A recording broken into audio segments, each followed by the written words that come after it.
is looking at the personality Right. of the candidate. Right. But how does the policies that this personality have can mitigate some of the weaknesses, or even throw astray some of his positive base Right. as a character. Right. So we also have to link the manifesto. So somebody can be a very controversial politician, but have very smart policies that can attract floating voters to him. Right. Somebody can be a very smart politician, but has policies that doesn't endear to the people. So we have to look at it. But the branding of the party is very strong. Once any of these five candidates is able to be elected, he's going to leverage on the goodwill, on the support base, and on the ideological front of the NPP as a political party. So that one is constant for all the candidates. So what's more critical and distinguishing to all of them is the personal trait of the candidate one, but also the policies that he seeks to implement when he's eventually elected. I like the angle with which you've gone, how you've decided to look at it from two perspectives. Look at it from the perspective of the personality of the candidate, and also from the perspective of what policies. In that the policies can negate the negatives in the personality, and at the same time the policy can actually even project the negatives in the person's personality. That's a good perspective to look at it. Lawyer Ishak, Yes. I know you are sitting in for Dr. Baumia. So definitely, if I ask you what your impression of Kennedy is, I know how it's going to go, but I'll still give it a try. So what's your general impression up until the time he decided to contest? Thank you. Good morning to you, and good morning to the Elephant family. I think today is a very big day for us. I'm just entreating all members, as my good friend here and others have said. It's democracy. Right. In democracy, we need to respect the rights of others. And for this reason, I'll urge all members, we should conduct it peacefully. At the end of the day, whoever emerges as the winner is an MPP that is going to win, is a good people of Ghana that is going to win. So for me, what we should actually do is cast your vote. That is the best way to express whoever you are supporting, and not to go there to cause some form of violence. So having said that, yes, I support Dr. Mahmoud for very good reasons.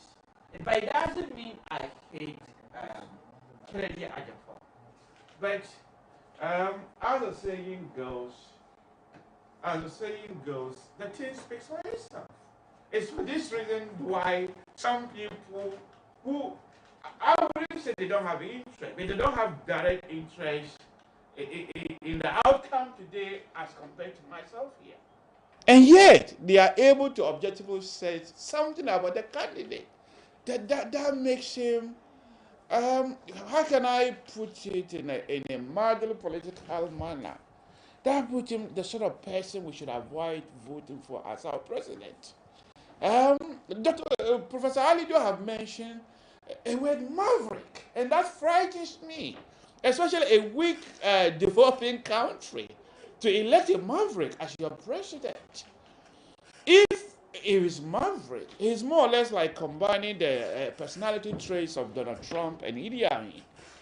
If such a person become a president and other Ghana armed forces, that's a wild example to and give. other Ghana armed forces, just like Trump did, to invade Burkina Faso or Togo. And militarily we are weak. We are not like a superpower. Let's assume somebody will say trace. Where are we going to be? By the end of the day, the Ghana armed forces would have to obey because they have sworn to allegiance to the president. By constitution, by our constitution, they ought to obey. So I believe electing a safe pair of hands, somebody who is calm and collected, and who would always rationalize, go through the merits and demerits of every decision, but not just to react and start implementing. And as my very good friend here have said earlier, the sort of people he has insulted over the years, He has not spared women. He has not spared pastors. Almost every well-meaning member of society has been insulted. The good people of the good NPP members has been insulted. He once said, "I don't know why I belong to that stupid party." NPP, this was said to our NPP, simple because he wanted NPP to persecute NDCs or deny other members of political parties opportunities. And that NPP wasn't doing so. NPP was governing for all Ghanaians. And he saw that to be a problem. So most of his criticism of NPP is usually because NPP should have been treating political opponents in a bad way. So for me, and then the last, the last blow that he did, I was very frightened, was when he went to Damango and criticized Bawumia for conceding defeat very early. That's why there was high tension across the country. That's why the NDC has prepared to visit violence in the remaining constituencies. But Wumia saw that as a statesman, it was in the interest of the country to calm tempers. He did his own mathematics and realized that there was no way he could win. In a good democracy, there is a need to do the dissenting by conceding early, having the interest of the country at heart. And he had the audacity to criticize him for doing that. That he will never concede defeat until the last vote is counted.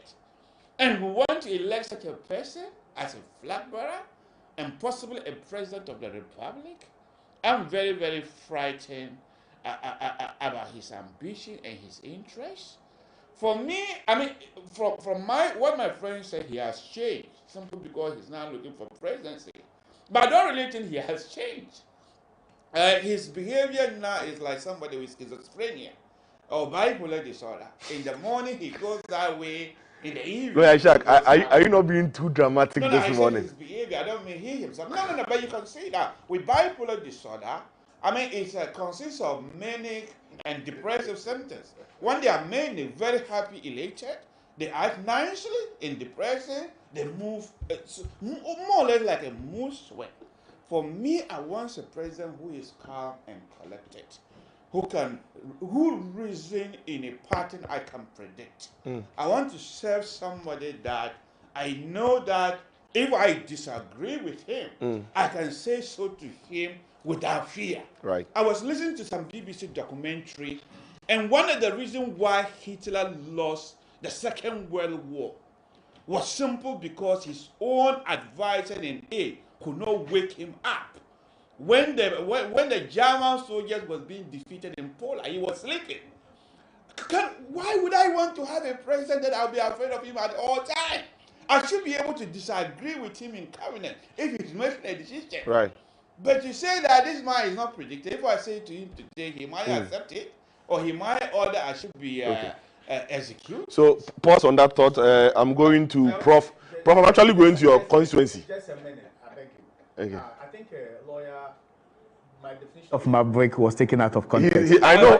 Lawyer gave two extreme cases. I just want to read what it means. He says, a political maverick is an independent-minded politician who consistently diverges from their party's official stance, votes based on their conscience, and defies established political norms. Lawyer did what he had to do to his advantage. Extreme examples. Right. Extreme Right. examples. So we are going to Prof's constituency, Tamale Central. Our correspondent Mutala Isa is there with us. Mutala, good morning.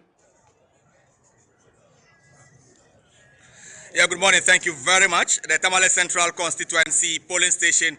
We're coming to you from the Tamale Jubilee Park, and voting started here at about 7 a.m. and so far nearly 70 people have cast their vote. It started with the former Tamale Mayor Sule Salifu, who cast his vote and has left since. It's been a very peaceful atmosphere so far. There are nearly more than 50 police personnel are present here across the region. There are some 1,302 police officers who have been deployed, including police Robocop units to ensure law and order. I have just shoved the regional EC director, Lucas Hiliel. He's here with us. I want to pick a few words from him so he can continue with this monitoring. Director, thank you very much. You're live on Ghana Television. What can you tell us? You've just arrived at Tamale Central. Did you go elsewhere before coming here? What is the situation on the ground? The situation is peaceful and orderly. We have taken enough time to train our officials, and this is just a delegate election. So the number is not huge for us to have difficulty to manage. So, and our people are also professional. They started well, and I hope everything that started well and well. Do you anticipate any challenges going forward? No, we don't expect any challenges. We don't expect any challenges. And as I said, the number is manageable. It's not a huge number. And we have also taken the best of our staff to take care of this election. So we don't anticipate. 3 days ago that this will begin 7 at 2 o'clock. Are you still certain that it is very possible at the rate at which the voting process is moving? Yes, as I told you the other day, we are working with the party guidelines. We have our law, but this election we are using the party guidelines to conduct this election. And the guideline says we should start 7 a.m. and end at 2 p.m. So by even 12, if all the delegates in the registers finish voting, we have to wait till 2. And the 2, if there are still queue, as we normally do in the normal voting, the security will stand at the last person, and that person who is in before 2 will cast the vote before we start the counting. Lucas Iliel is the Northern Regional Director of the Electoral Commission. Across the region, there are some 12,474 delegates spread across 19 polling centers. There are 18 constituencies here. Each is having a polling station except Tamale South, where they have to split the center into 2 centers because of the numbers they have there. We are told that they split them due to the numbers to enable them finish within the 7 p.m. The 7 a.m. 2 p.m. Plan to get this done. So far, it's been smooth. I was at Lamashegu, which is for one of the Tamale South constituency centers, and then now we are at Tamale Central. It is a smooth exercise so far, and we are hoping that this will continue till the end of today.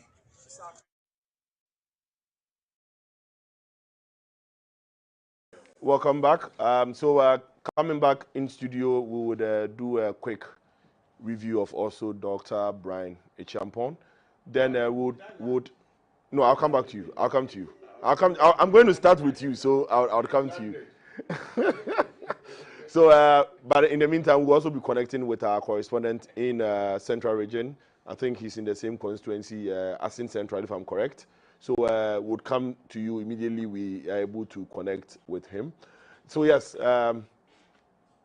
Yes. So and then zoom into Brian Echampong for us. Yes. So when you look at the way he has also conducted his campaign, it's quite. I mean, it's quite good. Bawumia is Bawumia. No, now we are doing Ken. We are jumping to Bawumia. No, Ken, I'm then just Brian. saying it's quite good. You know, his fire has been directed towards Bawumia. Do you understand that? I'm still with Ken. Okay. I'm just talking about the way he conducted his campaign, directing most of his fire towards Bawumia. All the 4 have been directing towards. Well, but Ken fire has been quite fierce.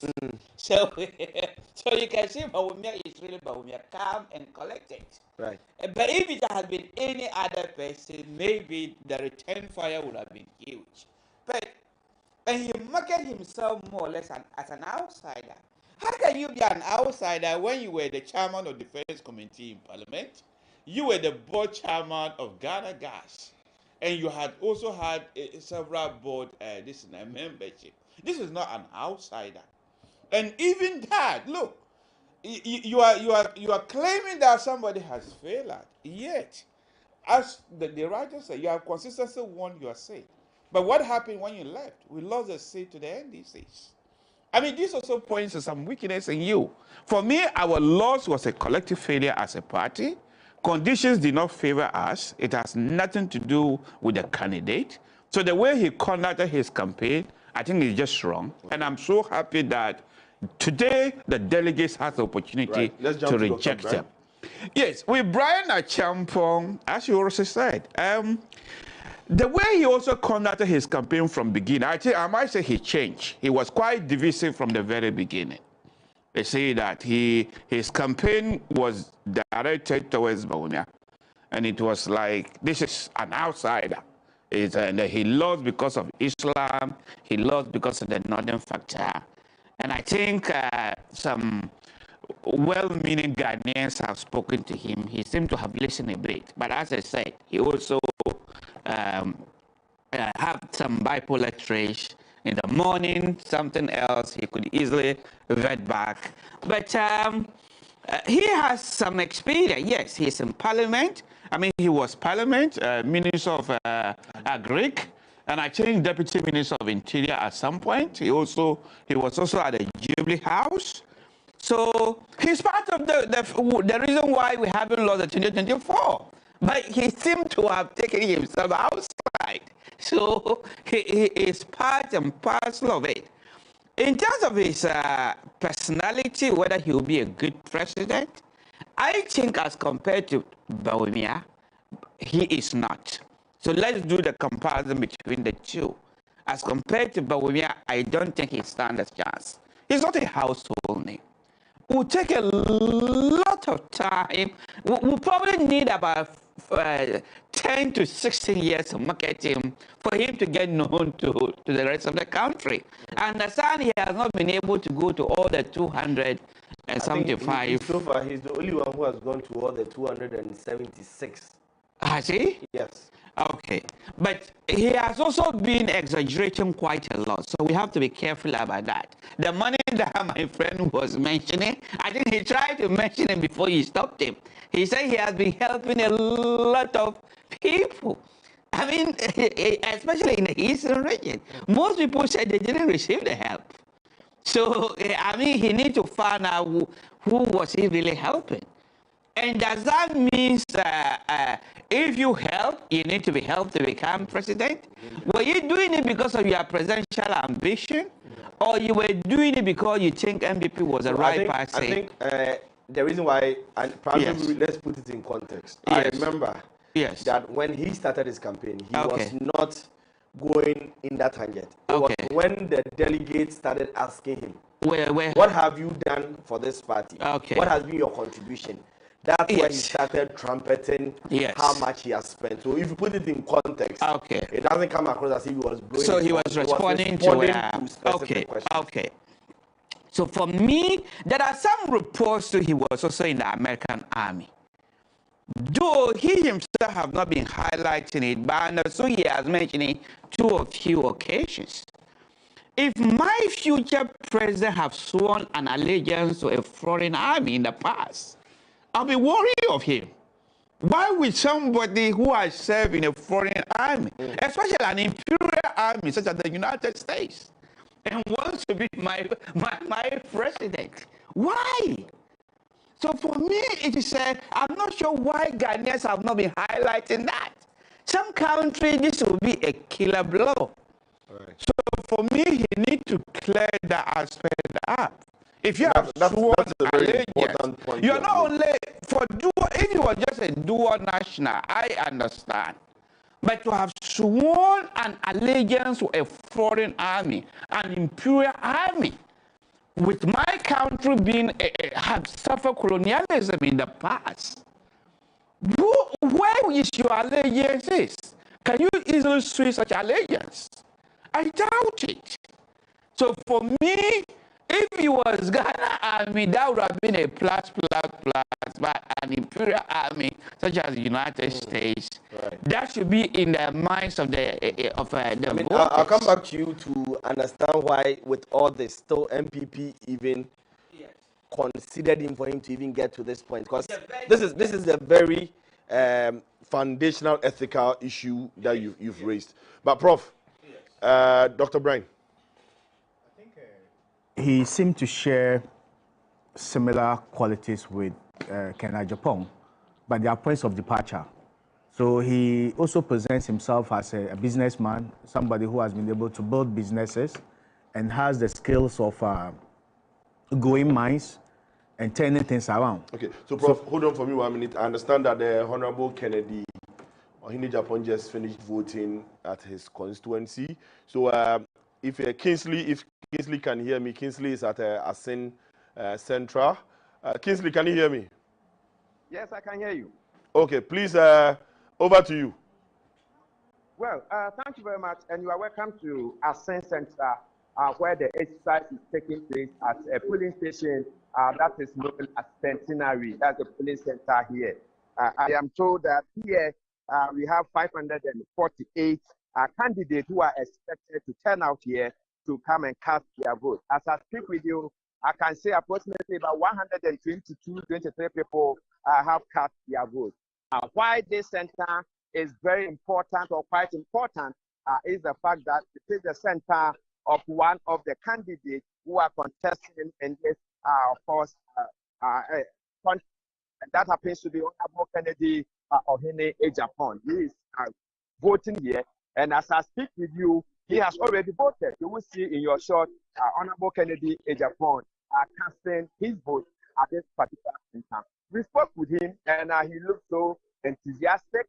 And of course, I will have to find out from him whether so far he's okay with the process and the procedure so far, and he seems okay with the process so far. And according to him, if you go as he has seen here, then of course there will not be any problem, and that's exactly what all of us are expecting. But briefly, let me take you through what is happening across the central region. In the central region, the voting is taking place in 29 polling centers.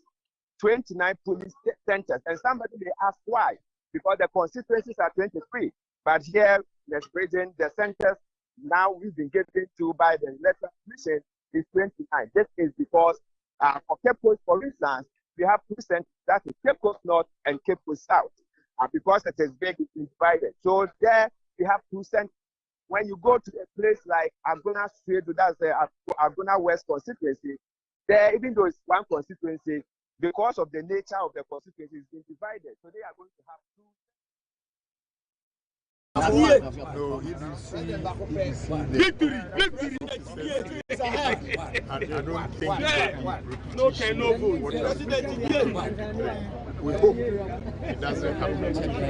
And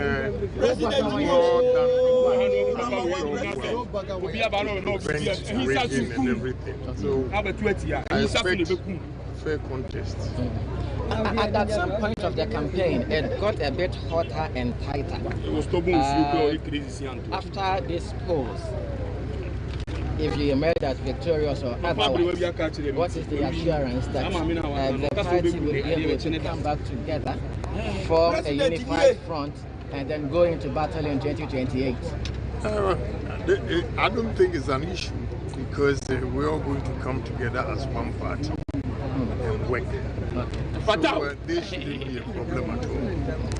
And you should, as for contest, you should expect that sometimes it gets very tough and certain words are used which are not palatable, but hey, we have to take it as it is. And that doesn't mean you should go out of the party. So I hope if I'm the winner, I will be able to bring the party together. Okay. Some delegates are done voting, others are yet to. What would be your message? Right, so we'll go back to the head office. Morris is speaking to the General Secretary of the New Patriotic Party. So, Morris, if you can hear me. They are all politicians. They understand in contest, you may either win or you will lose. Whichever way it goes, you have to accept it, no matter how painful it will be, because to go around the 16 region with the hope that you may win, and it does not turn out to be that way. Certainly, you may not be happy, but you understand that it's part of our democracy. But I must take this opportunity to commend the Ghana Police Service and also commend the Electoral Commission. So far, the process has been orderly, very smooth, and we are anticipating that it will end in that same vein. And after 2 p.m., then the Electoral Commission should be able to start the process of collating the results and go further to also declare who emerges as the winner. Looking at how fierce and intense the campaign process has been, will you say your party is in a position to unite into 2028? Well, yes, certainly so. Because this is not the first time of us going into a contest. We have seen more fearsome contests than even what we are witnessing today. But like I indicated, all the 5 aspirants understand that it's part of the game. At the end of the day, only one person will win. And when that person wins, we don't have any polarized teams. We don't have any camps within the party. We all rally behind the person who will emerge as a winner. And we need to close our round because this is not the end. Our main target should be 2028. And none of the aspirants so mutu can win the elections in 2028. We need the support and cooperation of all stakeholders in the party. Finally, before I let you go, someone raised concerns about discipline within your party. They say that justice has been selective. What will be your response? Well, it depends on the angle and how you want to interpret it. I've been fair, I've been neutral. But at the end of the day, you must understand that when you are going to contest, that perspective alone creates polarization within the party. And when people are aligned to certain camps, any decision that you take, whether it favors them or it does not favor them, will depend their response. But after this contest, I believe we will not have issues whereby we give directive and certain people will think that it is being inured to a benefit of a candidate A or candidate B. But the NPP is stronger. And at the end of the day, I can assure you that we will close our ranks and soldier on for the victory in 2020. Thank you very much. Justin,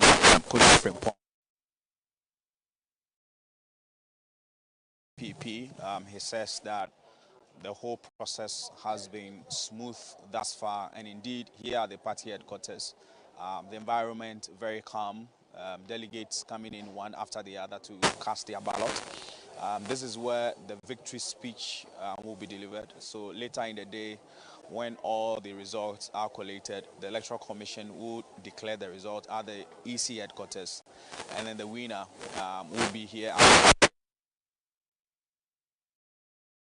Few words of victory to the many.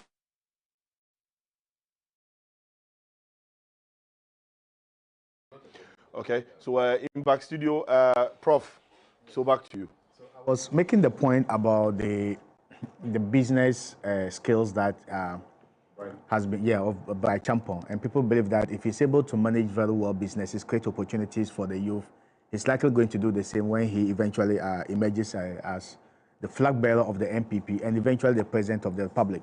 But also, if you look at his academic credential compared to candidate Japan, I think he's gone very high with a PhD at the University of Ghana Business School. That is a plus for him, and the kind of rigor and critical analysis such an academic enterprise takes you to do prepares your mind to be very critical in the governance process. He's also somebody who is a member of parliament and has been able to build a direct contact with the delegates and the grassroots of the party, and he's still the member of parliament for, I think, Abitifi, right? Yes. So that gives him that sort of local connection, local link, and makes him a grassroots person. But he has also had executive experience. So he's been the deputy minister for defense and then the minister for agriculture. The last, the interior, right? Yeah, interior. Deputy, deputy, national security. National security deputy. Okay. Deputy, and then minister for agriculture. So that gives him that kind of political executive experience, even at the lowest level, to be able to climb higher the ladder of being the president. But as I mentioned earlier in my analysis, the NPP is not electing a flag bearer. They're electing somebody who is going to compete with the NDC and other political parties in 2028. So when you compare somebody like Bai Champon to, say, Dr. Mahmoud Bawumia, you see that he's relatively unknown in the party. If you look at his exploits, his visibility and those things, it's very low compared to maybe somebody like Dr. Mahmoud Bawumia. Even though I do understand, so it will take a lot of time to be able to market him. But it's also good in the sense that the NPP has taken note of this, and they are doing a very early primaries. I think election that's going to be held, say, November, December 2028. They are already electing their flag bearer in January 2026. So there's still ample time, if they really eventually elect him, to be able to market him. But there's also ample time for him to commit mistakes and make a lot of errors, that can also end his political career. But when you look at the element of visibility, I think he ranks low when you compare him to somebody like Bamia or the other candidates. But also, he comes from the party stronghold. Eastern Region is one of the strongholds of the NPP, so that is also a plus, and that's something that he can use to market himself as part of the campaign. Once we get the whole region rallying behind him, and then getting other regions to rally behind him, it puts him on a very high competitive position. But like I mentioned in my last analysis too, that is just analyzing his trait as a leader and his potential capability. But the platform that the NPP as a party will offer him is something that can shoot him high if he's eventually elected. But I haven't seen much of his policies, what he has for the NPP delegates and the NPP membership as a whole, and broadly Ghanaians when he eventually going to contest. But once we were able to know what he has promised and what he intends doing, then we could look at it vis-a-vis what Canada Japan has promised, and we look at their track record, whether their experiences in the past put them at a position that they can dispense these promises that they are making. But I think if I compare him to Canada Japan, I think Canada Japan is more visible, more popular in the party than him. And when I compare him to Dr. Mahmoud Bami, I think he will need a lot of marketing moving forward. I mean, today, the percentages each of them will get would indicate their popularity in the party.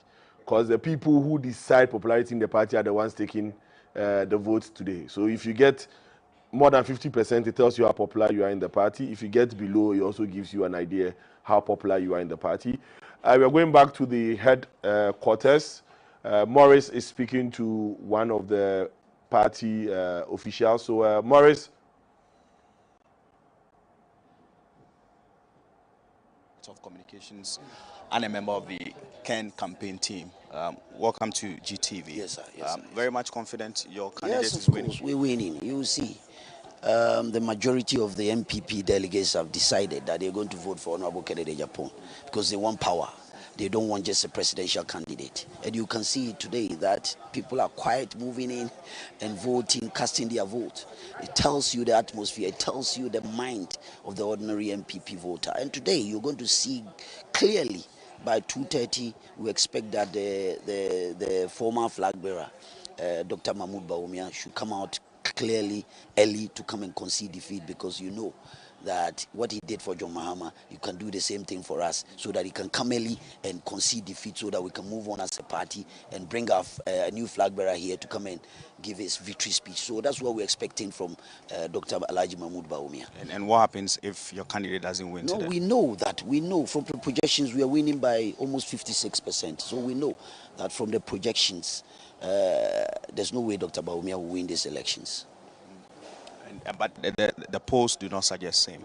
Major polls do not suggest that your candidate is going to. First time Donald Trump was contesting for election, all the polls were all against him. Even the Shasha, all the big posters in America were all against him.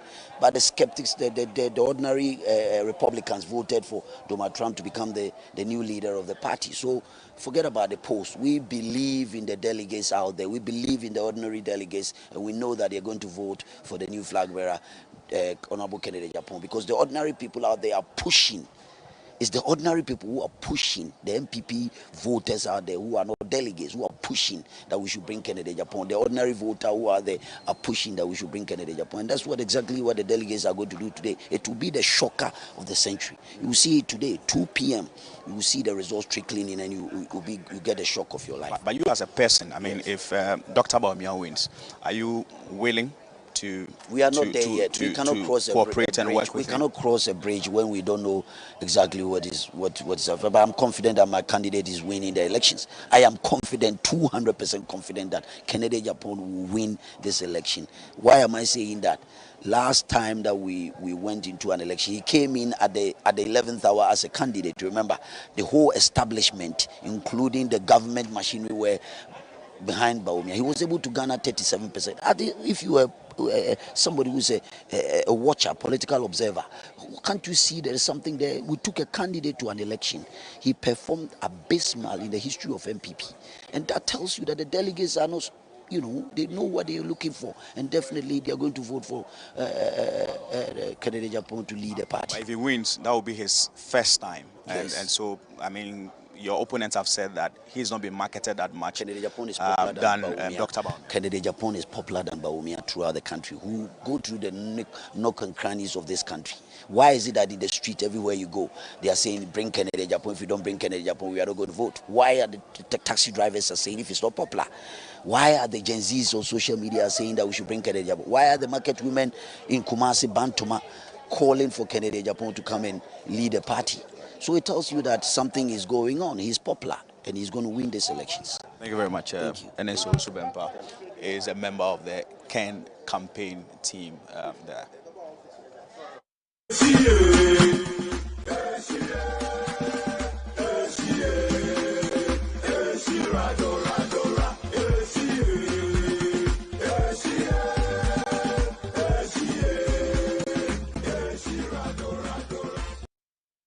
Right, so back in studio. So, Powers. So there's a school of thought that says that Dr. Brian actually is not aiming for the 2028 elections. Everything he's doing is just marketing himself for the future. What's your take on that? Well, before I zoom on that, I think it is important to point out that the outcome of today's primary will not be the only measure of the popularity of the winner. It will be one of it. It won't be the only measure. Right. Because it may so happen that it's because if you feel that the popularity is measured by just the number of delegates who are able to mention a particular name, you miss the mark. Okay. It will be more than that. They will go beyond who is known, who is on the lips of everybody. Okay. So I think the question was who is more popular in the NPP, not in the nation. No, so that I'm saying that in measuring popularity, it's not about the person who is a subject of conversation, or who is predominantly the subject of conversation, or who is being talked about by many of the delegates. But so the popularity may also come across as whether they feel that this person embodies the qualities that they want in a leader. Yes. So it's not really about the person who is known. Yes. But so if person A embodies the quality, and as a result of that, they decide to vote for that person, does that not go to confirm the fact that this is the person that all of us feel can take us to the promised land? So could you just take this scenario? You know, the US system they have the popular vote and they have the electoral college. Yes. So take the popular vote as the one who is very popular. Yes. And the electoral college vote as the one who is chosen by a select few. So I'm saying that the one who is popular, who is known, whose name is known, may not actually be the popular person. Okay. Do you understand? So, in determining popularity, we shouldn't be looking at whether the person is talked about, is a one, or his name is on the lips of the delegates. We should go beyond it. There are qualities people may look. You may be known, or people may talk about you, but they may not give you their vote because they don't feel that your popularity, so-called popularity, it's what they need to. I mean, is within their mindset. That's fair.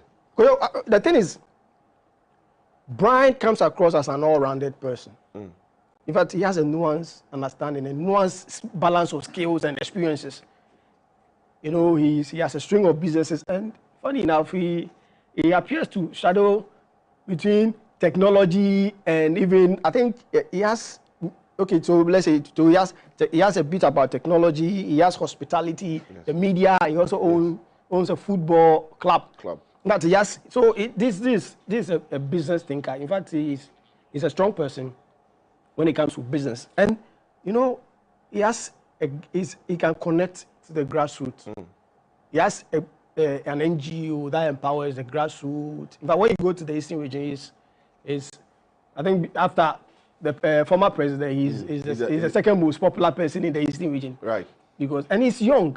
In fact, he has so many years ahead of him. In fact, looking at the contest, he's energetic. And I think Brian marks the future face of NPP.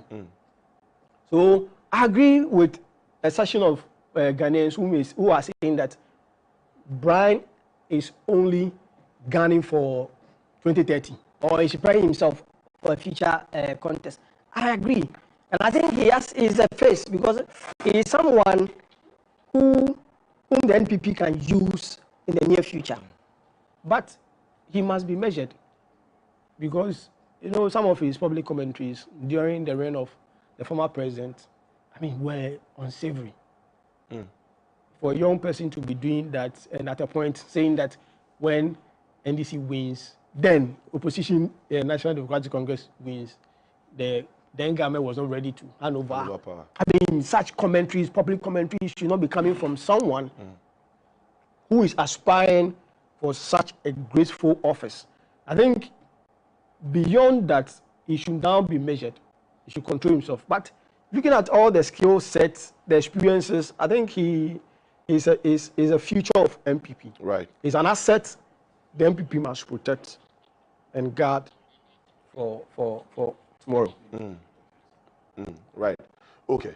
So before we transmit to a correspondent, I'll just probably take a short one from Kwame, then I'll break and go. So Kwame, a quick one, just 30 seconds, then I'll go to the headquarters. On Brian, what's your take? I don't think that my views are entirely different from the views expressed by my colleagues on the panel. It is instructive to rather amplify the excesses that Brian does bring to the table. Indeed, one of the darkest moments in our political history or our democratic trajectory as a nation is the unfortunate incident which occurred during the Ayawaso West Wogon by-election. And I will never forget that because I was one of the people who were very active in organizing demonstrations against the actions and omissions of the then Nana Addo Dankwa Akufo-Addo administration relative to the unfortunate, incidents which occasioned during the Ayawaso West Wogon election.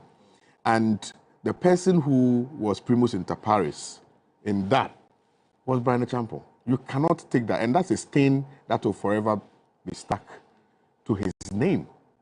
How was he the primus? Oh, didn't you read the report? Tell me. Oh, no, I won't tell you. Go and read the report. No, but once you have alleged, yes, you have made a claim, yes. Please. This one is public knowledge. You are a lawyer. I'm not saying public. That. Just educate our viewers. It is public. I don't want to remind Ghanaians, they know. Do you understand? It's public knowledge. I don't need to rehash or regurgitate anything. We all know his involvement or his alleged involvement in, what became a bloody electoral process at Ayawaso West Wogon by-election, where we saw armed thugs parading themselves as security operatives, rain mayhem on, Ghanaians who wanted to exercise their democratic right of choosing their own member of parliament. So I don't think that he's going to be able to run away from that. Now, also, if you do recall, prior to the 2024 election, Brian Achampong, not on one occasion, but on many occasions, stood on platforms, pontificating quite forcefully that the NPP was never going to hand over power to the NDC. Never going to hand over power to the NDC. I mean, this is somebody who wants to lead the country. This is somebody that people are touting as being strong-willed and strong-minded. There's somebody who was once upon a time in the military, not in Ghana, but in the US, which military, training gives them that discipline and the ability to appreciate and decisively, deal with situations which situations may even be injurious. So for somebody like this to make such comments, I don't think that I want a leader like that. To be honest with you, I'm not a member of the NPP, but eventually, if he were to be elected as a flag bearer of the NPP, he potentially could be the president of the Republic of Ghana. And I don't want somebody like this becoming the president of Ghana and possibly being given the highest, if you like, control, for want of a better expression, because then he will be the commander-in-chief, etc. So, so what I'm trying to say is that Brian Achampong also has a bigger baggage. That is not to say all the others don't. All of them do have baggages. Brother Champon has his, but his goes to the heart of our democracy. That you are saying that when someone wins an election, you are not going to hand over power. That's a very retrogressive statement. And that is why people were even saying, I don't know whether you heard commentaries about a possible coup d'etat at the time. If you followed the political commentary, I'm sure you would have heard. People say that because of the pronouncements which were being made by the NPP, a lot of people were so disheartened that, you know, they were even clamoring for a coup d'etat at one point. So I don't want somebody like that. Somebody who will be given the military and will come and be taking decisions and being erratic and hot-headed and things. I don't want somebody like that. Right. So, yes. And you see, Prof was making a point about personality vis-a-vis policy. Policy direction. Yes. You see, Akufo-Addo was the worst, or is still the worst president in this country. Not because he didn't have the best policies, but because he had a personality that could not execute the policies that he himself put forward. So it is instructive to acknowledge that policy and personality have a symbiotic relationship to the delivery or otherwise of a president's plans. So it is important. We cannot decouple or detach the personality from the person's policy. That is why Kennedy Japan, because he personally thinks that he has created jobs, is now saying that he's the builder-in-chief. Why is he saying this? He's saying this on the basis of the things that he himself thinks he has done. And therefore, that is what the stills that he's standing on. I think what Prof was saying is, so since you've used the Kennedy example, let me use that one. I think from what we had said earlier, that because of some of his public utterances, what Prof, and Prof, correct me if I'm wrong, is saying is that if indeed Ken is advocating that, look, I'll do jobs, and indeed he does jobs, it can happen that the job creation might make people overlook the bit about his public utterances. Prof, is that what the case? To the relationship. Okay. Yeah. Right. So let me I'll come back, Kwame. But then Morris at the headquarters said, hello, Morris. Back.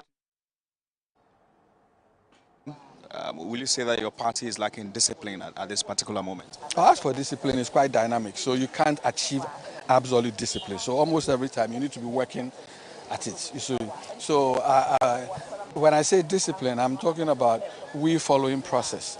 If they are laid down processes, those things give validity to everything that we do. So if people breach these processes, then others will perceive that the system is not fair. And if it's not fair, they will not be loyal to the system because they are drivers of trust and confidence in political parties, one of which is process. So if due process is not followed, it creates a whole lot of problems. So when I'm talking about discipline, that's exactly what I mean. A lot of people, when they think about discipline, try to weaponize the disciplinary system against certain people they do not like, and that's not the point because discipline comes from disciple. It's correctional. So will you say that that's what is happening currently in your party? But there's a strong perception that the justice system is not fair. It's not applied evenly.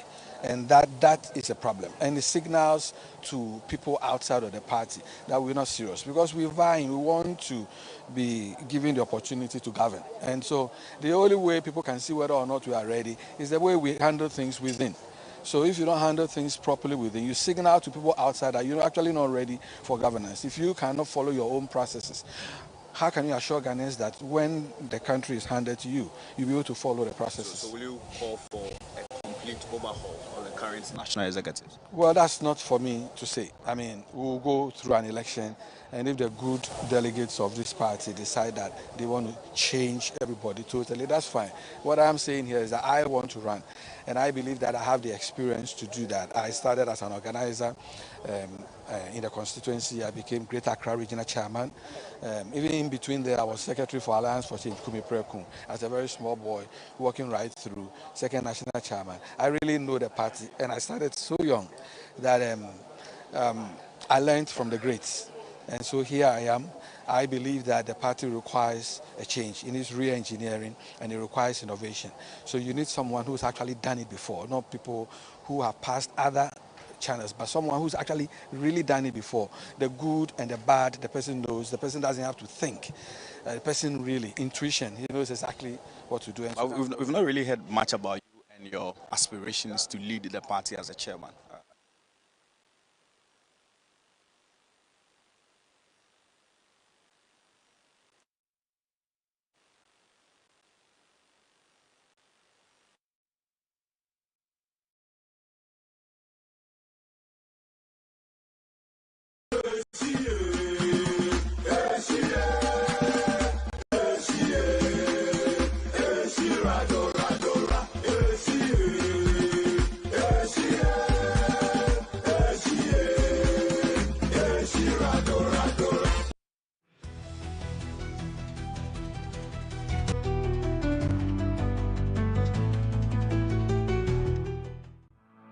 For decades, we have helped businesses connect with their trade partners all over the globe.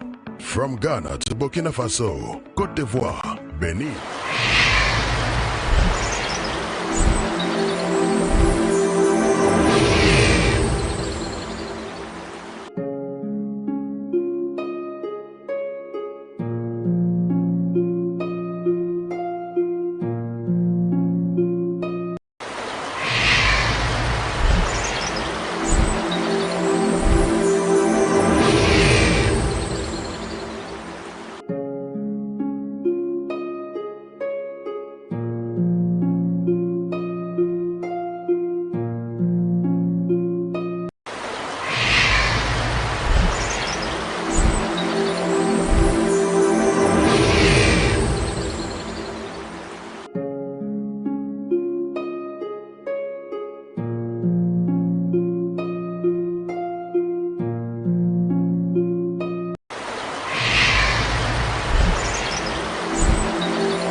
Back to back, and then we would have the discussion and finally finish off with Kwabena Eje Ejapon. So let's please have the profile of Dr. Muhammadu Bawumia.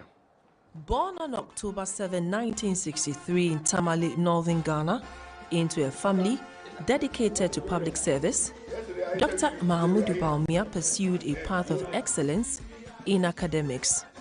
His father, Alhaji Mumuni Bawumia, was a respected diplomat and politician. Alhaji Bawumia played a significant role in the formation of the Northern People's Party, together with other Northern political stalwarts such as S.D. Dombo, Yakubu Tali Tolongna, J.A. Brahma Kabachu Wora, and Mr. J.A. Nagba. They became the founders and kingpins of the Northern People's Party, which pushed for the development of the Northern Territory. Leaders of this party later joined force with their colleagues in the South to form the United Party, which is the political tradition of the New Patriotic Party. From an early age, Dr. Bawumia showed exceptional intellect and passion for learning. He earned a Bachelor of Science degree in economics from Buckingham University, UK, a Master of Science degree in Development Economics from Oxford University, UK, and a PhD in Economics from Simon Fraser University, Canada. He has held academic positions as Assistant Professor of Economics, Baylor University, USA, Visiting Scholar, University of British Columbia, Canada, and Visiting Senior Research Associate, Center for the Study of African Economies, Oxford University, UK. He has also served as a Visiting Professor of Economic Governance at Central University, Ghana.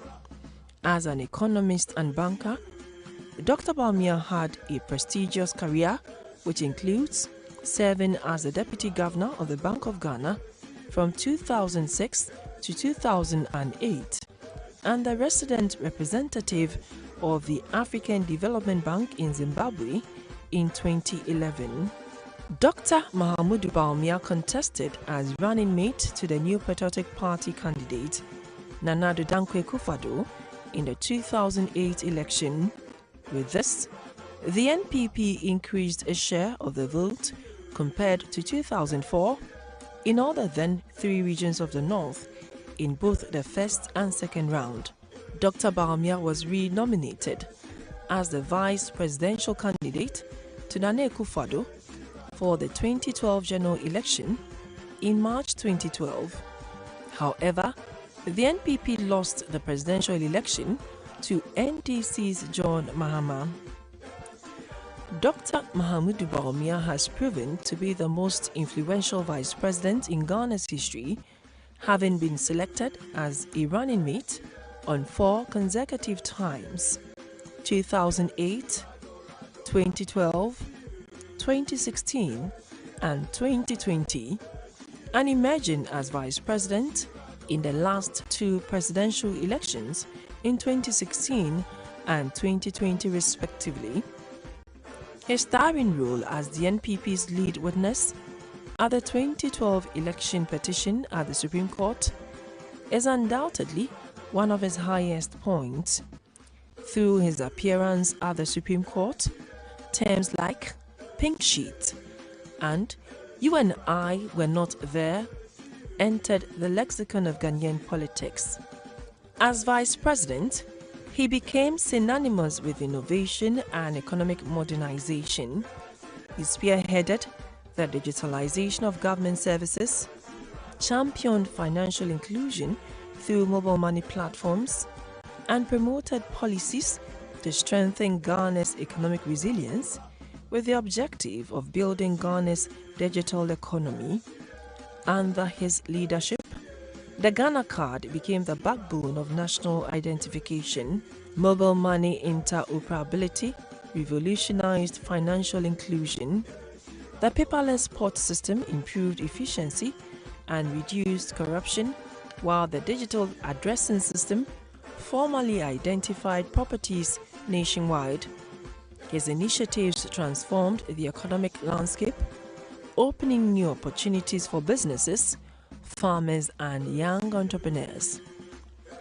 As a 4-time running mate, Dr. Bawumia has endeared himself as a reliable partner for Nana Akufo-Addo and the NPP, campaigning to win power again for the NPP.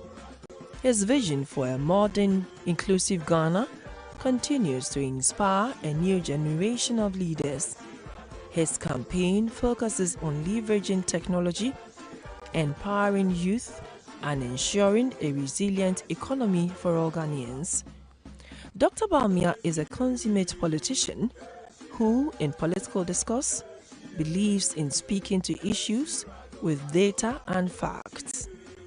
Dr. Bawumia presents himself as a candidate capable of continuing Ghana's economic modernization, technological innovation, and inclusive growth.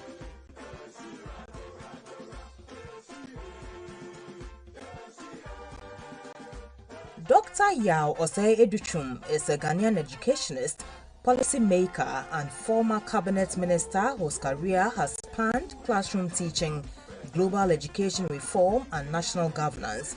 With more than 30 years of experience in education, he has been a central figure in efforts to expand access to schooling and reorient learning towards science, technology, and skills for the future. Born in Jache in Ghana's Ashanti region, Dr. Educhum began his academic journey at the Kwame Nkrumah University of Science and Technology, where he earned a bachelor's degree in land economy. He later moved to the United States, obtaining a master's degree in education management from the University of Laverne and a doctorate in educational policy, planning, and administration from the University of Southern California. He began his professional career in Los Angeles as a mathematics and information technology teacher at Manual Arts High School, where he became known for promoting innovative teaching approaches aimed at improving student outcomes. In 2004, he founded New Designs Charter Schools in California, a network of student-centered institutions serving junior high and high school students, particularly in underserved communities. Dr. Duchum returned to Ghana and entered public service, becoming Member of Parliament for the Bosumtwi constituency.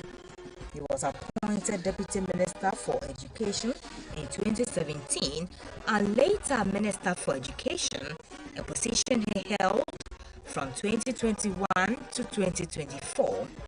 During his tenure, Ghana's education sector underwent some of its most significant reforms in decades. He played a leading role in the implementation and expansion of the free senior high school policy, which widened access to secondary education nationwide. He also championed the development of science, technology, engineering, and mathematics education, overseeing the establishment of specialized STEM schools and the integration of subjects such as aerospace studies, robotics, and artificial intelligence into the curriculum. Another key policy under his leadership was the double-track system introduced to manage rising enrollment in senior high schools while maintaining educational quality. In what has been described as a historic milestone, Dr. Duchum commissioned 8 educational infrastructure projects in a single day on 21st November 2024. The initiative, unprecedented in Ghana's education sector, was aimed at expanding access to modern learning facilities and reducing disparities between urban and rural schools. Beyond government, Dr. Duchum has remained active in supporting individual students through his role as a Member of Parliament and the YOA Foundation. He has funded full scholarships for 150 students from his constituency to study engineering and medicine at Ghanaian universities, including the University of Mines and Technology. The scholarships cover tuition and stipends while the students' undergraduate studies. Graduates from the first cohort have secured national service placements at institutions such as Ghana Gas, Anglo Gold Ashanti, and Temahaba, where they are expected to contribute to key sectors of the economy. Dr. Duchum is also recognized internationally as a thought leader in education reform. He has participated in policy workshops at Harvard Graduate School of Education and spoken at major global forums, including the UN Transforming Education Summit in 2022. His remark at the summit, "We can't memorize our way out of poverty," was widely cited in discussions on education reform in developing countries. He has also delivered address at Oxford University and UNESCO-related conferences. He currently serves as the ranking member of Parliament's Education Select Committee and remains influential in shaping education policy debates in Ghana and across Africa. In recognition of his contributions, Dr. Duchum was awarded the Distinguished Citizen Medal by President Nana Dankwa Akufo-Addo in December 2024. He has also received recognition from the United States Congress for his work in education. Dr. Duchum is currently seeking the presidential candidacy of the New Patriotic Party, positioning education reform as central to his vision for Ghana's future. His career reflects a consistent focus on education as a driver of national development social mobility, and economic transformation.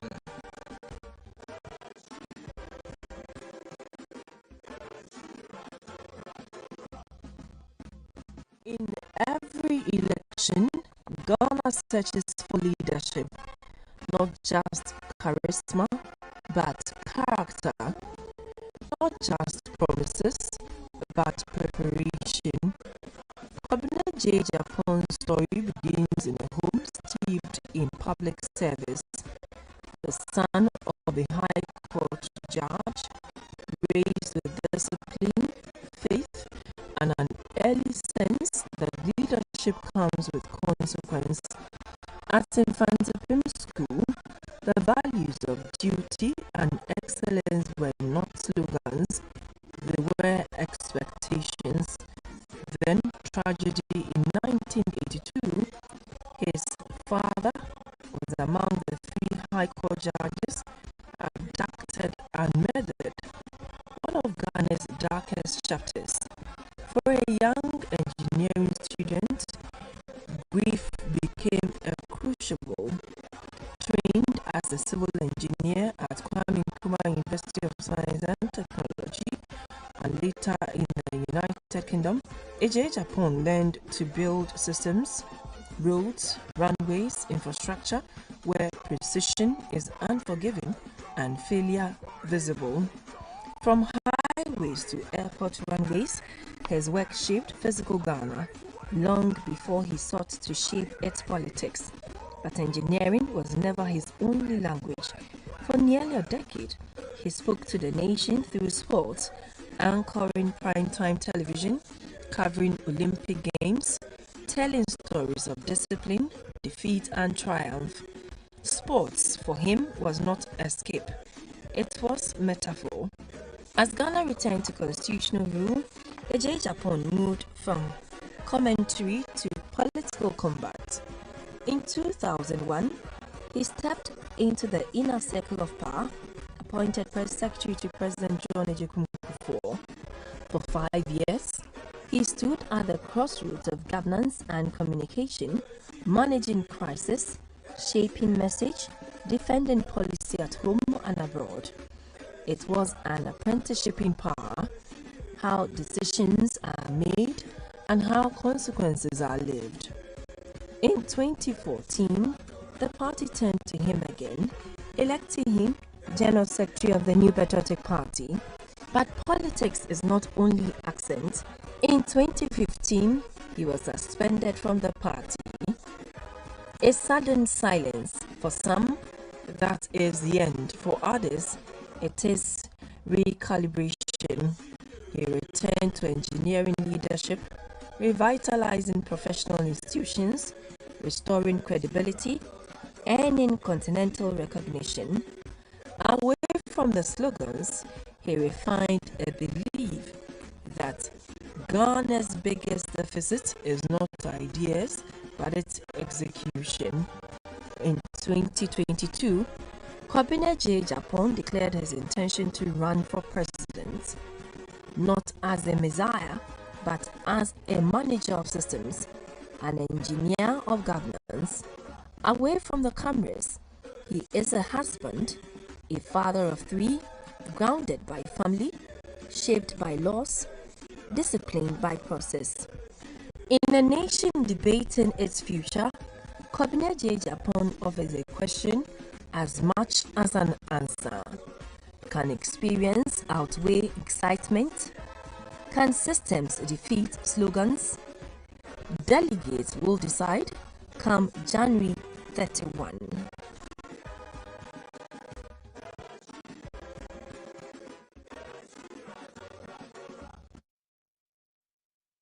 Right, so welcome back. So we are going to go around again. Basically, this one on all the 3. Let's not waste too much time so we can go into the data analysis also. So I'll start with Prof. So start with Dr. Baumia and end on Engineer Kabina Japan.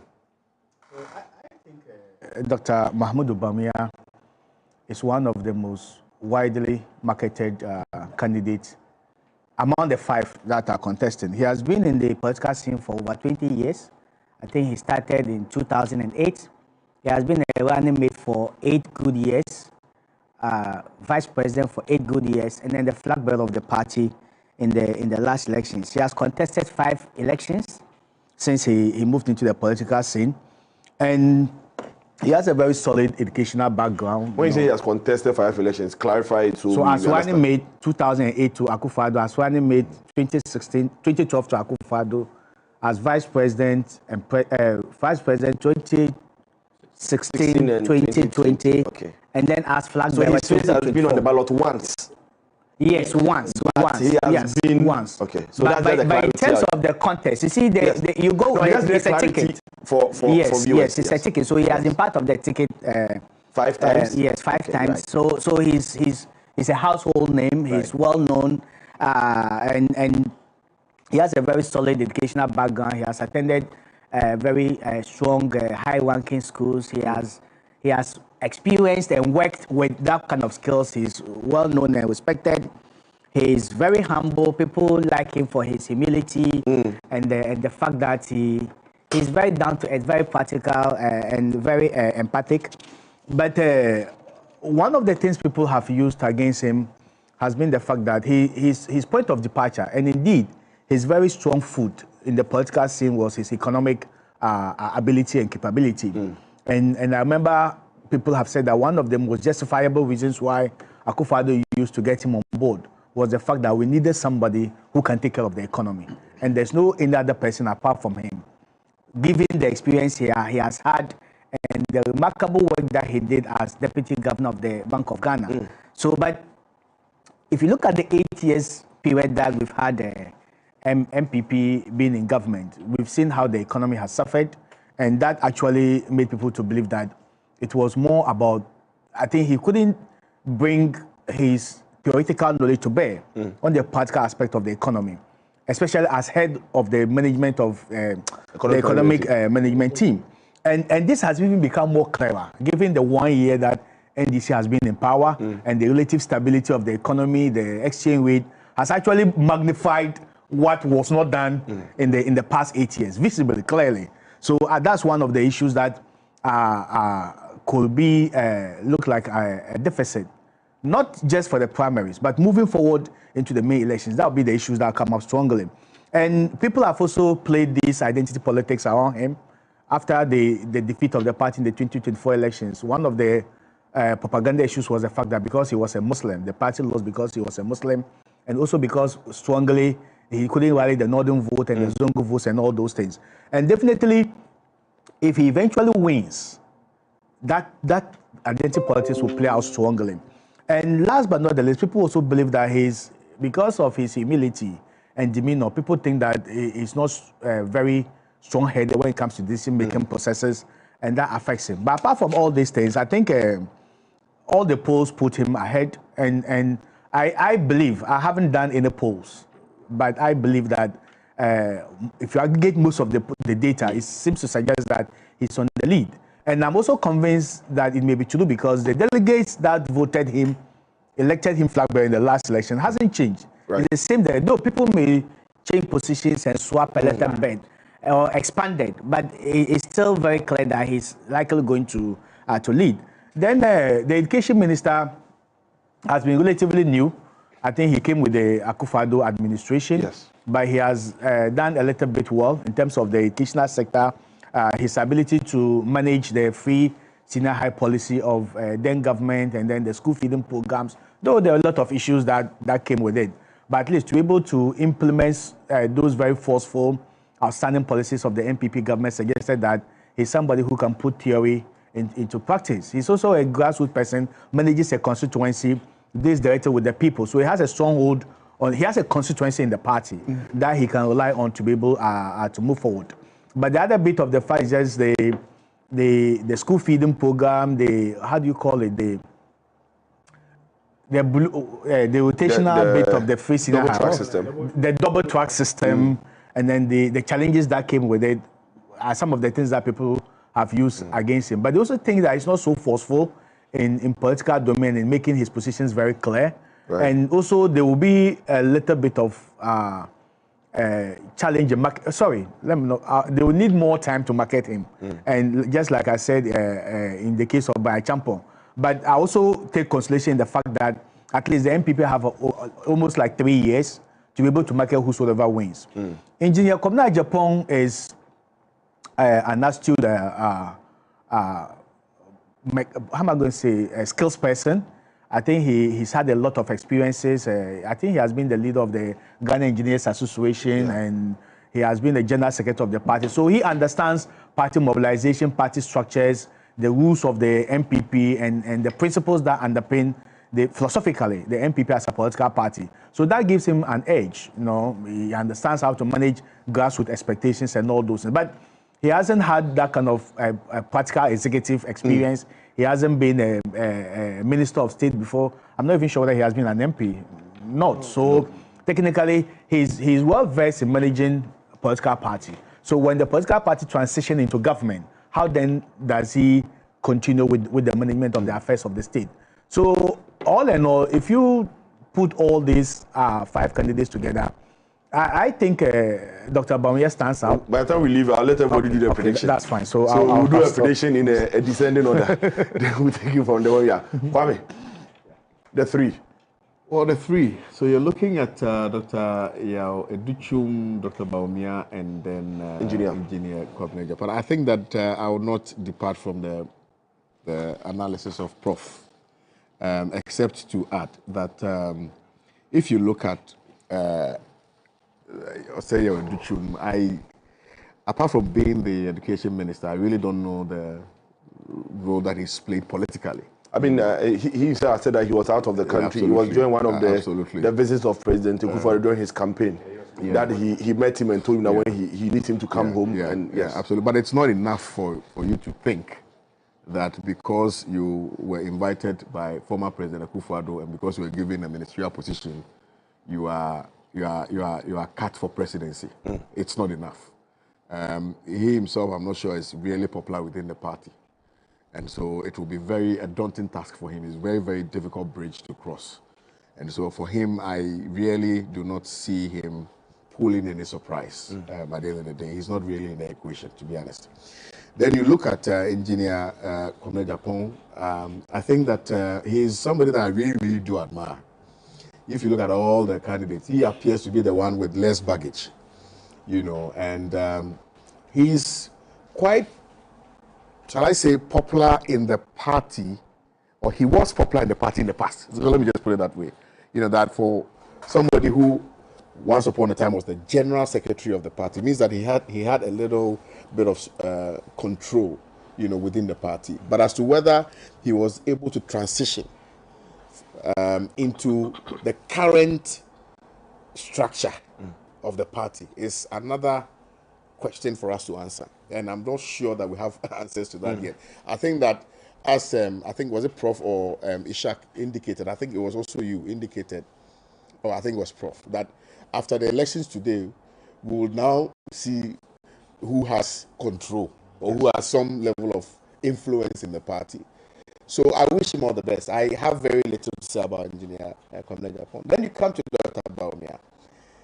I will be very honest with you, right? Dr. Bawumia ordinarily should not have been the leader of the party, ordinarily.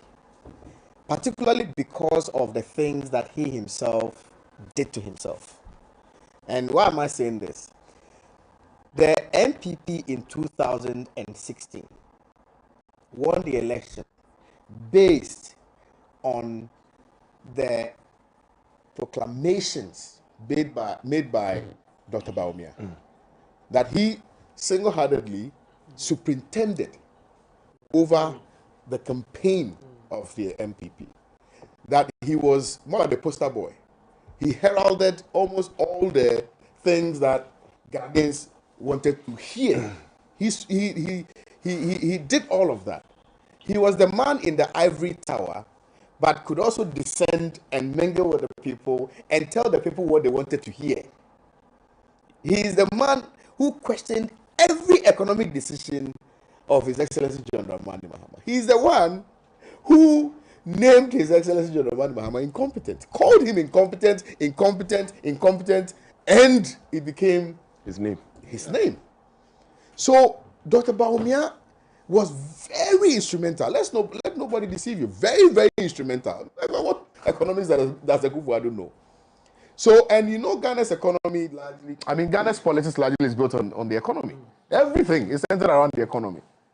So if Dr. Bawumia tells you that, oh, I'm an economist from this university, I have done this, was he the deputy governor of Bank of Ghana? You know, so he's somebody who was within the periphery of, if you like, economic, you know, activities. He was a center, he was a pivot around which, you know, NPP's economic campaign revolved, right? If you follow the history of NPP, and I'm sure for those of us who have, you know, in 2008, before, I think in 2007, the information is that he was even not the one that Akufo-Addo was contemplating. He was contemplating Hajia, yes, Alima, yes. Yes, and then there was some background which I can't say on air, but then there was some. We all know. No, and then he was all of a sudden they woke up one day and then there were some women standing in front of the NPP headquarters saying that they don't want Hajia Mahama, and then because of that the U-turn happened. And then Bawumia came. And Bawumia came mainly because at the time MPP was moving from a HIPIC economy. Atta Mills was an economist and was speaking in that tangent. Akufo-Addo was a lawyer. And so MPP needed somebody to balance the ticket, like Prof said, who speaks in the economic language to let the people, because every time, for every elections, there is a theme. That election, the theme was economy. And you're right. And you needed somebody to come and speak economy. Yeah, he's a lawyer. Yeah. But he was also an economist. Yeah, but he was an economist too. Yeah, he's an economist. Yeah.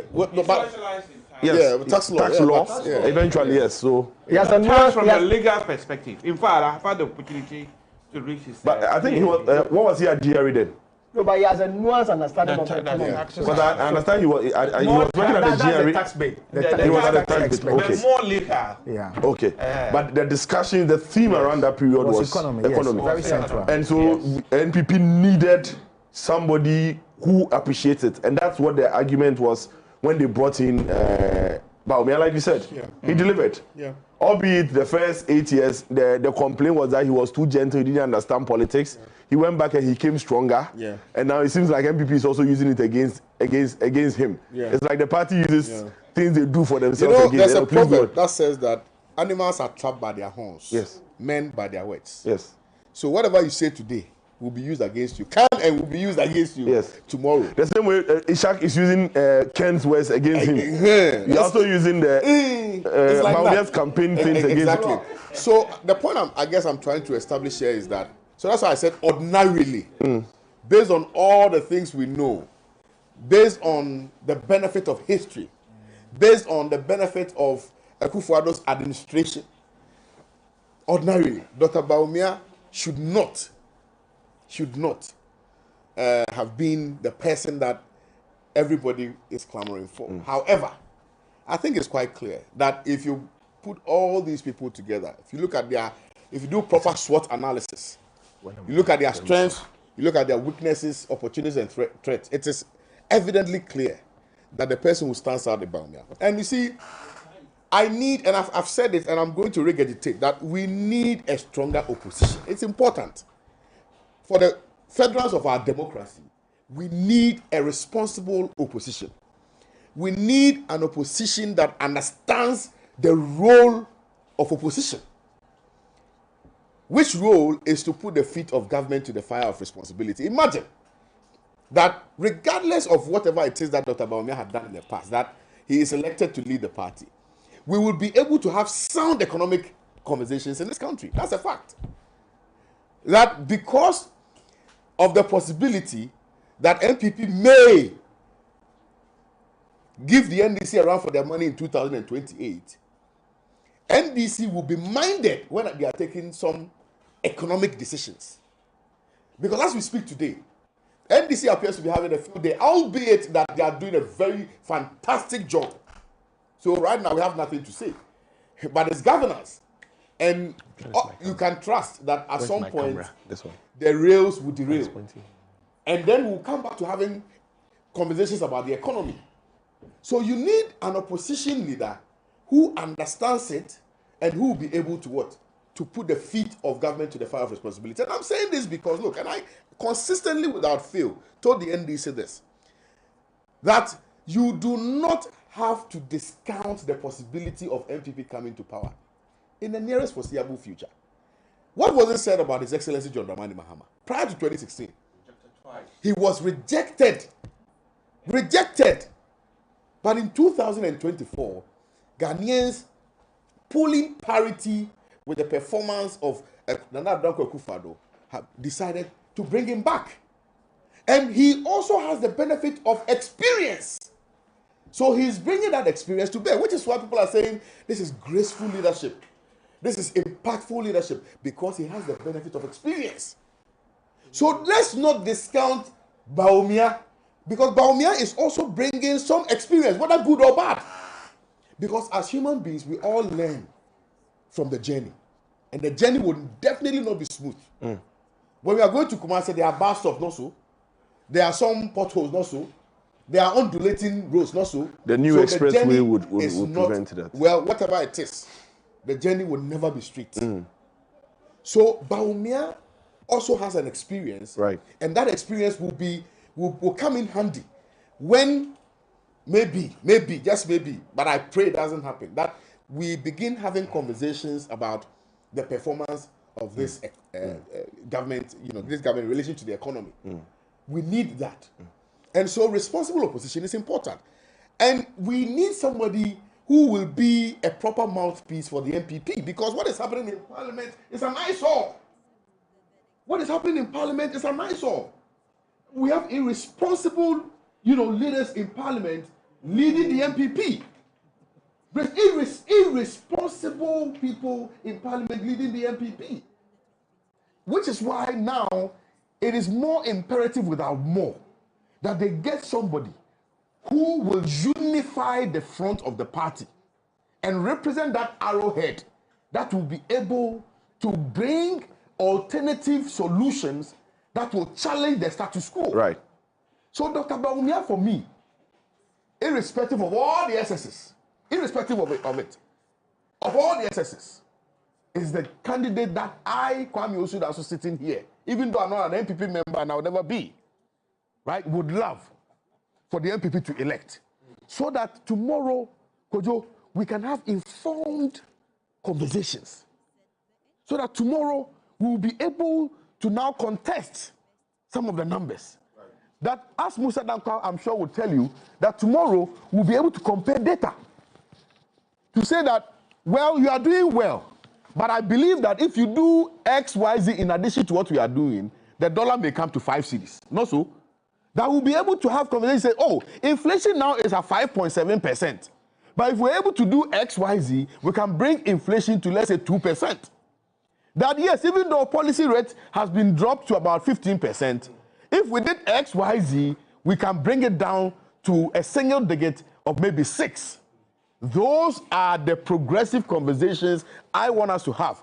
And in my respectful opinion, in my respectful, harmless, and humble opinion, the only person who can represent the NPP in doing that is His Excellency Dr. Bawumia. Right. Let's not kid ourselves. This is not just a contest of ideas. This is not just an internal party. Anybody who sees this as just an NPP internal party is not somebody who is interested in the forward march of this country. Right. Because the outcome of this is very crucial for the survival or otherwise of our democratic experiment. Right. Which is why I think that it appears I'm even doing campaign for Bawumia. But the facts are facts, and facts are sacrosanct. Facts are facts, facts are sacrosanct. So the NPP delegates, I think that they know what to do. I wish them all the best. But if you, and you said you're going to come down, but I think that let me just say this, that even Musa Dankwa's data supports it, and I trust Musa Dankwa you know, 100%, albeit that he himself, he doesn't trust himself because his margin of error, 3. But I trust in his data. That's what I'm saying, he doesn't fully trust because it's data, right?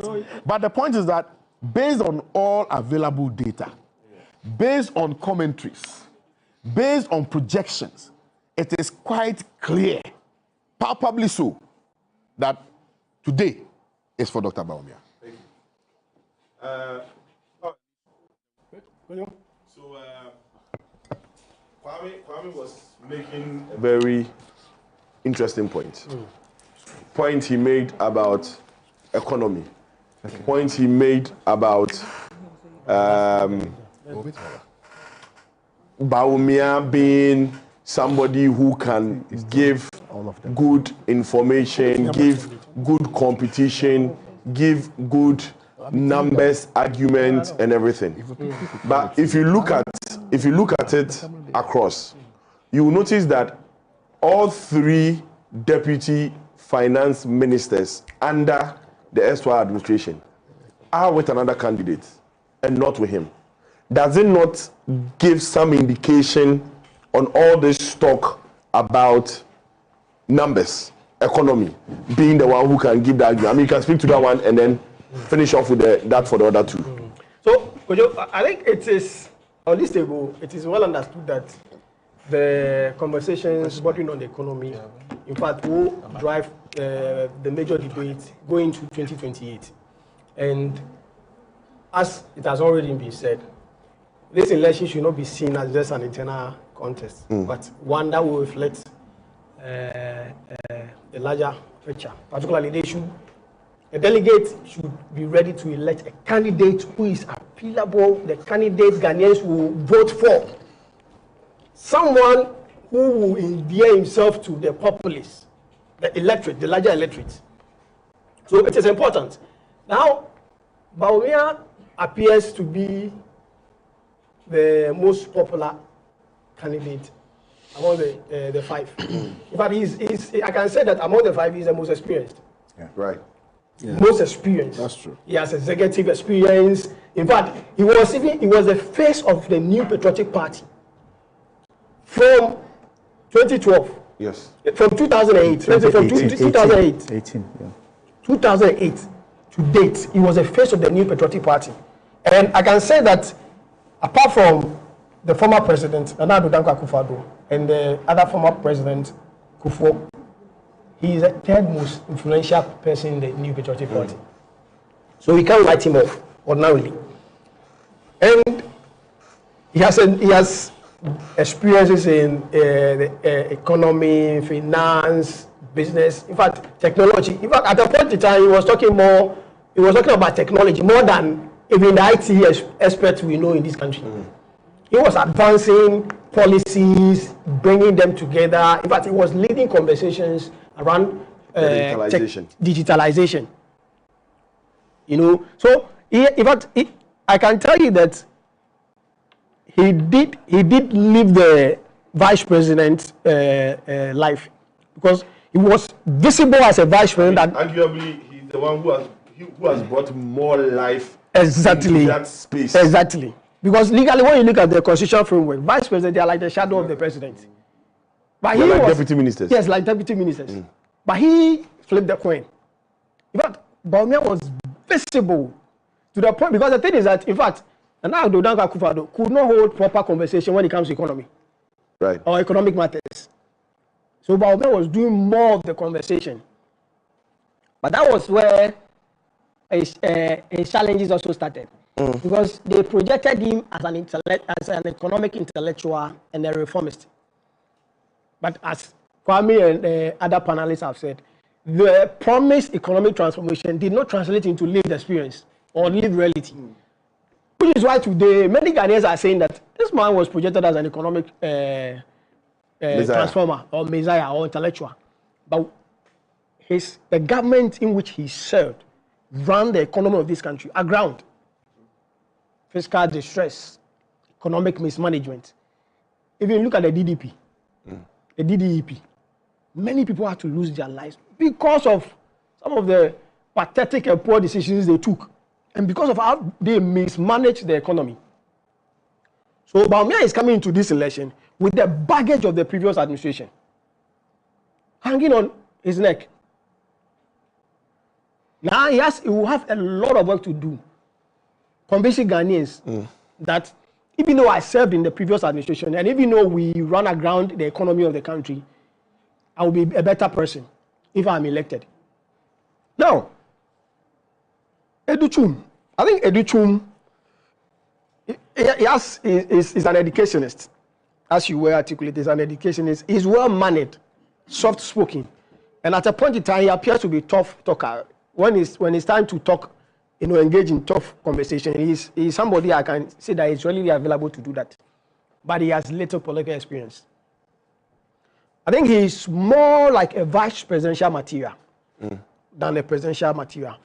And I may not know what is running through his mind, but I think that Educhum subtly may be gunning for vice president or a running mate position and not the presidential. So he's doing this to show up his popularity in the party. So it's good for him to do that. It helps his image.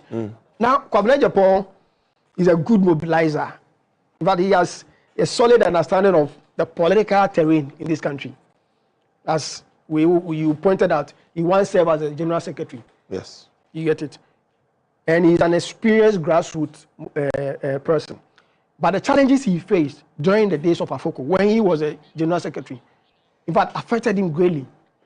In fact, his popularity in the party waned because of the challenges he faced.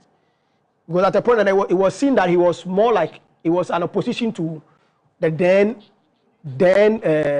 presidential candidate, that was Akufo-Addo. So, in fact, I think he's somebody, I would say that he has not grown politically because of the challenges he faced. So, coming into this contest, I think maybe he should be gunning for some ministerial appointments in the event the NPP is able to win in 2028. That's a hard one. No, the thing is that his popularity in his own party is questionable because of the challenges he faced. Got the point that he was seen as a coup d'etat, a coup maker in his own party. An executive, a party executive campaigning against a party flag bearer. That was a message that was marketed or communicated to Ghanaians. So, in fact, he lost his grace, his political grace. So, if I were him, I would rather choose to support one of the candidates than contesting. Right. You get it? Because he has lost his political grace, and he's not seen as someone who will come across as a credible presidential candidate. So, I mean, among the three, Bawumia stands out. So, he's well experienced. Personally, I would love President Dr. Mahmoud Bawumia. But will Ghanaians love President Dr. Mahmoud Bawumia? It's a question for the gods. It's a question for 2028. Lawyer, yeah. So on you, let's make it quick because I know you. I won't allow you to talk about Bawumia because we already know what you say. You can pay. So just please speak to the two, then we can move to the data, and then I'll give you an opportunity to do Bawumia when we get into the data. Thank you very much. It will be unfair not to allow me for Bawumia. No, I'll allow you eventually. Thank you for correcting that. Yes. Yeah, I know, but his first statement frightened me a bit. So thank you. Yes, starting with Engineer Kwabena Japan. I've had the opportunity to interact with him. I think during the 2024 general election, I mean, I campaigned with him at Walewale, Nalelugu, Bunkpurgu, Yunyo, and Charpani. And he was quite close to Bawumia. So I was surprised that he had come out to contest. But then, in a democracy, individuals have personal ambition, and if he chooses to contest, so be it. Looking at his credentials, it's true that some of you have already picked up his party activities. He's good in organizing.